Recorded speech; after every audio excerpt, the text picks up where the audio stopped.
In the quiet village of Pratappur, Bulandshahr, life usually ended with the sound of temple bells and the rustling of sugarcane fields under the setting sun. Families there lived simple lives, hard-working, peaceful, and closely knit. Among them was a farmer named Mohar Singh, respected and known for his honesty. He lived with his 3 sons, Devi Sharan, Ravikaran, and the youngest, Ompal. All 3 were married, had their own homes and families of their own. Ompal's house stood beside his brother Ravikaran's, while the eldest, Devi Sharan, lived at the far end of the village near the wheat fields. Life for these brothers moved in the rhythm of seasons, sowing, harvesting, and family gatherings. Among them, Ompal was the quiet one, devoted to his land, his wife, and his 2 little daughters. His wife, Preeti, had married him 7 years ago. She was known for her beauty, graceful, charming, and soft-spoken. Together they seemed to live a peaceful life, until one September night shattered everything. It was the night of September 8, 2025. The clock had just crossed 2 a.m. when silence was broken by desperate knocking. The still air of the village echoed with Preeti's trembling voice. "Didi, please come quickly. Look at my husband, he isn't breathing." Her cries pierced the night as she banged on her sister-in-law Sita's door. Startled and frightened, Sita rushed out, her heart racing. She followed Preeti back to the small mud house where the faint smell of oil lamps lingered in the air. Inside, the scene froze her in shock. Ompal lay motionless on the cot, eyes closed, his chest still. Preeti stood beside him, weeping uncontrollably. Sita rushed to him, shaking his shoulder. "Ompal!" "What happened? Wake up!" When there was no response, she placed her trembling hand on his chest. But there was no heartbeat. Panic gripped her heart. She screamed for her husband. Moments later, Ravikaran ran into the room, still half asleep but terrified by the commotion. He pressed his fingers to his brother's wrist, then to his neck. His face turned pale. Something inside him broke. "Preeti, what happened to him?" he demanded, but she could barely speak between her sobs. He said his chest was hurting. I tried to help him. I pressed here," she said, placing her hand on her own chest. "But he just stopped breathing." Ravikaran wasted no time. He called the village doctor, an old man who had served their family for years. By the time the doctor arrived, the faint glow of dawn had touched the sky. He checked Ompal's pulse, then his heart, and finally looked up with regret in his eyes. "I'm sorry," he said softly. "He's gone. It seems to be a heart attack." The news spread like wildfire. Within minutes, villagers gathered outside, murmuring prayers and disbelief. Children cried, elders sighed, and women consoled Preeti, who continued her display of grief. Her tears fell endlessly. Her body trembled, and she fainted multiple times in the arms of her relatives. By sunrise, the house had turned into a place of mourning. The cries of his 2 small daughters, one just 4 and the other barely 2.5, echoed through the courtyard. Their innocent sobs cut through everyone's hearts. The family prepared for the funeral, and by afternoon Ompal was cremated beside the riverbank. People whispered that fate had been cruel to such a young man. They called it a tragedy, a simple heart attack. No one doubted it. Days passed.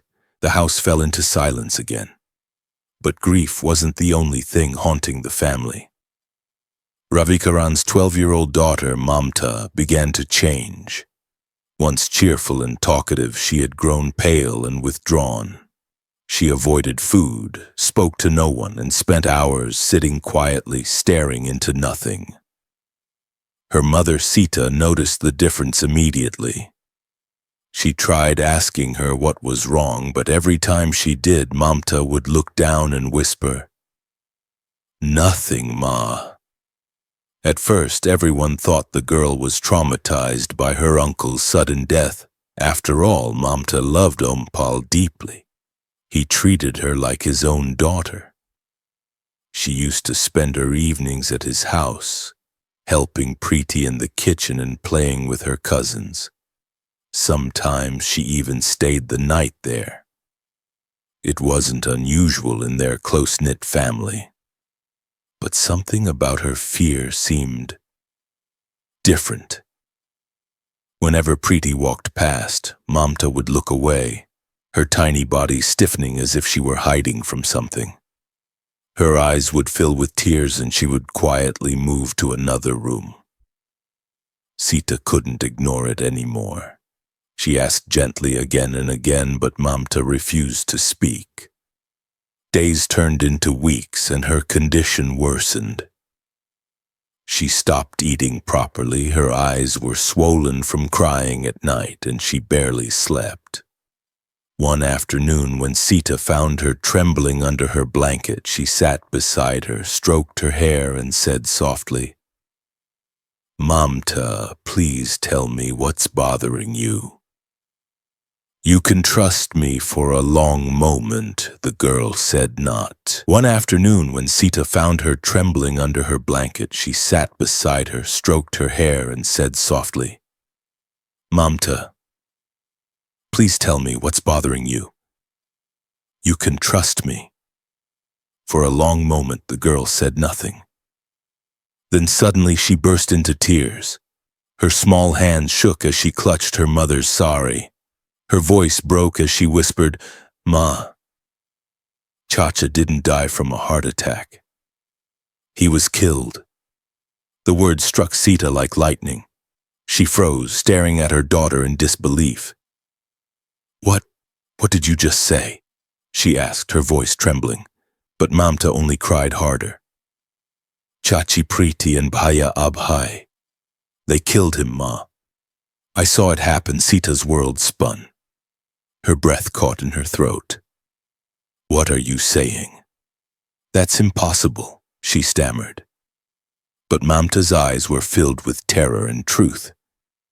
She described what she had seen that dreadful night, how she had been sleeping beside her cousins in Preeti's room, how the sound of movement woke her, how she saw her Aunt Preeti standing near the cot, whispering something to Abhay, the son of her eldest uncle, her own cousin.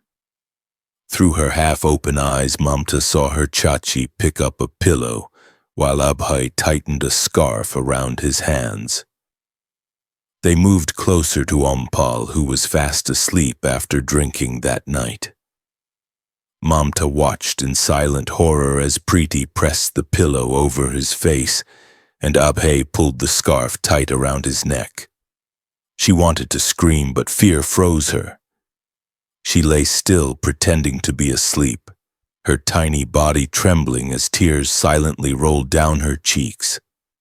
Sita couldn't breathe. Her hands trembled as she covered her mouth. Her mind refused to accept it, yet the fear in Mamta's voice was undeniable. The room felt heavy with the weight of truth. She knew she had to tell her husband. That night, Sita told everything to Ravi Karan. His face turned red with rage and disbelief. "My brother's wife, and my own nephew," he whispered, his voice breaking. But he didn't confront them immediately. He knew one thing for certain. If this was true, justice had to be done. The next morning, he called the police. Preeti, unaware of the storm about to hit her, was busy receiving sympathies from neighbors. She wept dramatically, clutching Ompal's picture, pretending to faint at every mention of his name. But when police officers from the Bibinagar station arrived at her doorstep, her eyes widened with sudden fear. At first, she denied everything, but the questions grew sharper, the tone harsher. The officers noticed her trembling hands, her nervous glances. Under pressure, her voice cracked, and the truth began to slip out. One by one, her lies crumbled until she finally broke down and confessed. The horrifying truth was now out in the open. But it was only the beginning. The question everyone asked was, why? Why would a wife kill her own husband? And why did his own nephew become her partner in crime? What could have been so powerful, so poisonous, that it destroyed an entire family? The answer to that question would uncover a story so twisted, so disturbing that the entire village would remember it for years to come. The confession from Preeti and Abhay hit the entire village like a thunderclap. By morning, every corner of Pratappur buzzed with disbelief and anger. Neighbors gathered outside the Singh household, whispering, "How could she? How could a wife do this to her husband?" The police station at Bibinagar filled with noise and tension as officers questioned the two accused separately. Preeti sat quietly, eyes swollen from fake tears, her once calm face now heavy with guilt. Across the hall, Abhay sat slouched on a wooden bench, avoiding everyone's eyes. He was only 24, young, strong and unmarried, but his face now reflected the burden of a terrible crime. When the police pressed harder, Preeti finally started to talk. Her words were soft at first, almost like she was speaking to herself. "It wasn't supposed to happen this way," she murmured. "But he left me no choice." The officer leaned closer. "Who left you no choice?" he asked sternly. Preeti lifted her head slowly, her voice trembling. "My husband, Ompal." She began to tell her story, a story of love, frustration, and betrayal that began 7 years ago when she first came into the Singh household as a bride. Back in 2018, Preeti's arrival brought excitement to Ompal's home. She was young, beautiful, and full of dreams. The family welcomed her warmly, and for the first few months, life was sweet. Ompal treated her kindly and worked tirelessly in the fields to give her comfort. But soon the glitter of their marriage faded. Ompal, though honest and hard-working, was not a man of emotions. He spent long hours in the fields, coming home only to eat, drink, and sleep. There were no evening walks, no conversations, no affection. Preeti, who had imagined a husband who'd hold her hand and ask about her dreams, found herself lost in a world of silence. Then came the long nights, the ones where she would sit by the door listening to the crickets sing, wondering if this was all her life was meant to be. Slowly, frustration turned into loneliness, and loneliness turned into resentment. But fate had other plans, and it brought Abhay Singh into her life. Abhay was Ompal's nephew, the son of his elder brother, Devi Sharan. He often came to help his uncle in the fields, carrying a playful charm that everyone liked. Unlike Ompal, Abhay was talkative, witty, and confident. His laughter was contagious, his words smooth. At first, he would simply greet Preeti with respect, calling her Chachi. But as time passed, the way he looked at her began to change. One afternoon, while Preeti was working in the fields, Abhay approached her with a teasing smile. "Chachi, Chacha must be lucky to have someone as beautiful as you." She laughed it off at first, but didn't forget it. His words stirred something inside her, something she hadn't felt in years. Days later, their small talks became longer. They laughed together, joked, and soon began sharing personal stories. Abhay would tell her how lonely he felt living with his strict father, while Preeti would complain about her cold marriage. And then the line between right and wrong began to blur. One day, as the golden sun dipped behind the trees, Abhay found Preeti sitting alone near the well.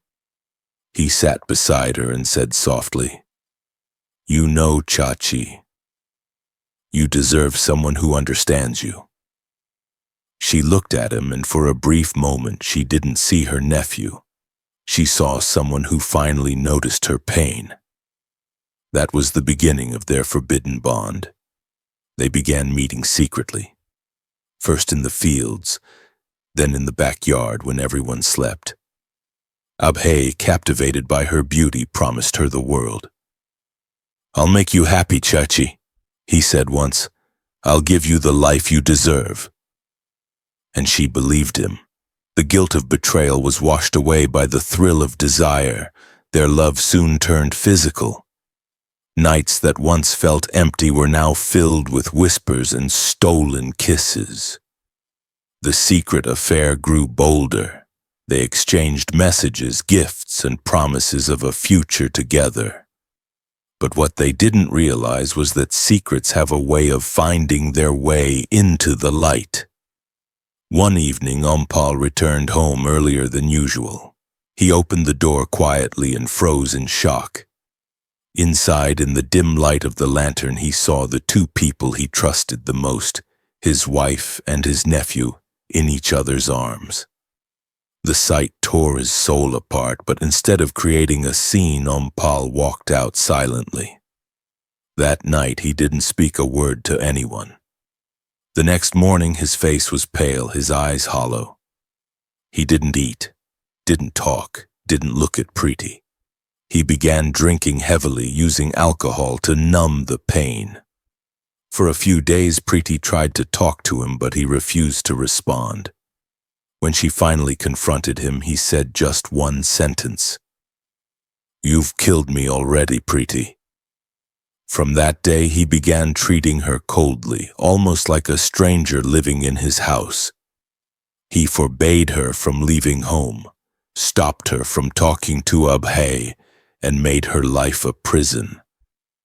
But the more he tightened the cage, the more desperate she became to break free. Abhay kept meeting her secretly, filling her mind with dangerous ideas.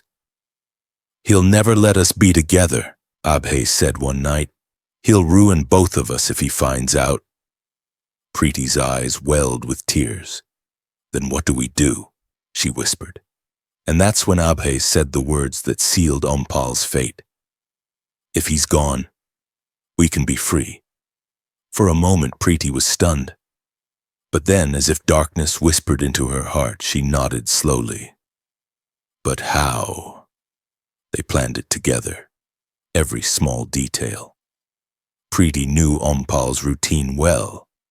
He would drink every night before sleeping. So Abhay gave her small packets of powder, a mild sedative that would make Ompal sleep deeper than usual. They began testing it secretly. Each time he fell into a heavier sleep, unaware of the betrayal beside him. Then came the night of September 8th, 2025, the night everything ended. Ompal came home exhausted and angry. Preeti served him dinner with quiet obedience. When he asked for his drink, she slipped the powder into the glass. As he drank, she forced a smile, watching the man she once called her husband slowly fade into sleep. Once she was sure he wouldn't wake up easily, she called Abhay. Within minutes, he was inside the house, silent as a shadow. Together, they moved toward the cot where Ompal slept, unaware of the horror awaiting him. Preeti's hands trembled as she picked up a pillow. Abhay wrapped a scarf around his fists. For a moment, their eyes met, and then they acted. The pillow pressed down hard and the scarf tightened. Ompal struggled, gasping for air, kicking weakly, but their combined force was too strong. Within seconds, the room fell silent. They stood there, breathing heavily, staring at what they had done. Preeti fell to her knees, shaking. Abhay whispered, "It's over. No one will ever know." They cleaned the scene carefully, adjusted the cot, and prepared the story of a heart attack. Little did they know, someone had seen it all. Mamta, the 12-year-old girl, lying quietly nearby, pretending to be asleep. And that single witness would unravel their entire plan.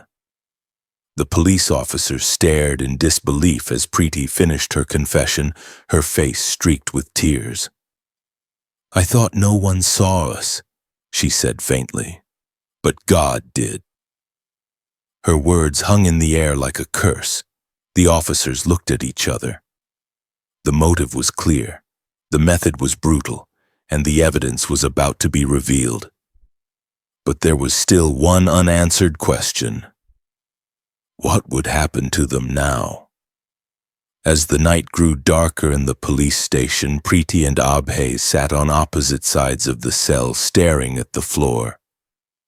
Somewhere in the distance, thunder rolled across the sky. It was as if nature itself was angry at what they had done. The air in Bibinagar police station felt heavier the next morning. The confession had been recorded, but the case was far from over. The officers wanted proof, something undeniable that would silence every doubt. Under the dim light of dawn, a police team led by Inspector Rahul Chowdhury drove toward Pratappur village. The quiet morning mist hung low over the fields as they arrived at Ompal's house. Villagers stood at a distance watching as officers entered the courtyard that had once echoed with laughter and family chatter. Inside, Preeti sat motionless on the floor, her head lowered. Abhay stood near the doorway, avoiding her gaze. Inspector Rahul looked at them both and said coldly, "Show us where it happened." Preeti hesitated, her lips quivering. But when the officer's tone hardened, she slowly got up and led them inside the small bedroom. The cot was still there, the same wooden frame where Ompal had breathed his last. Her hands shook as she pointed at it. "Here," she whispered. "He was sleeping here." The inspector examined the room carefully. Every small detail told a story. The marks on the bedpost, the faint stain near the pillow, the disturbed dust on the floor. He looked back at Preeti and said, "Where is the pillow you used?" Preeti's eyes filled with tears. I hid it in the kitchen's grain trunk," she muttered. The officers opened the old iron trunk, pushing aside sacks of wheat. Inside, covered in dust, lay a faded pillow, its edges slightly torn, the fabric showing faint signs of pressure. Next, Abhay confessed where he had hidden the scarf used to strangle Ompal. The police followed him behind the house near a small mango tree. He dug into the soil with trembling hands until a piece of red cloth emerged. A woman's dupatta, twisted and stained with faint brown marks. Inspector Rahul picked it up carefully, his jaw tightening. "This is enough," he said grimly. The evidence was sealed and both culprits were taken back to the station. Word spread across the village faster than wildfire. People whispered in disbelief, shaking their heads as the police jeep rolled away. Some cursed Preeti under their breath, while others simply stood in silence, unable to process the horror that had unfolded in their own neighborhood. That evening, as the sun dipped behind the fields, a somber stillness spread across Pratappur. Mothers pulled their children closer. Fathers stared quietly at their wives, wondering how love could turn into something so monstrous. At the police station, Inspector Rahul recorded his final statement. The murder was planned, deliberate, and carried out by the accused Preeti and Abhay Singh, he wrote. They used a pillow and a scarf to suffocate the victim while he was unconscious. Both have confessed, and physical evidence supports the confession. When the news reached the Singh family, devastation followed. Ravikaran, the middle brother who had once called Preeti his sister, sat in disbelief. She killed him, he whispered, tears flooding his eyes. She killed my brother for what? For a moment's lust. His wife Sita held Mamta close, thankful that her daughter had the courage to speak the truth. Had Mamta remained silent, the murder might have been buried forever under the lie of a heart attack. That night, as Preeti and Abhay sat in their separate cells, silence engulfed them. For the first time, Preeti realized what she had lost: her husband, her children, her family, and her freedom. The very man for whom she had destroyed everything now sat behind bars beside her, equally broken. Abhay tried to speak, his voice faint. Preeti, we were supposed to be together. She didn't look at him. Together? She said bitterly. Now we'll only share the same shame. The next morning, the court hearing began. The judge listened carefully to the confessions, examined the evidence, and questioned the officers.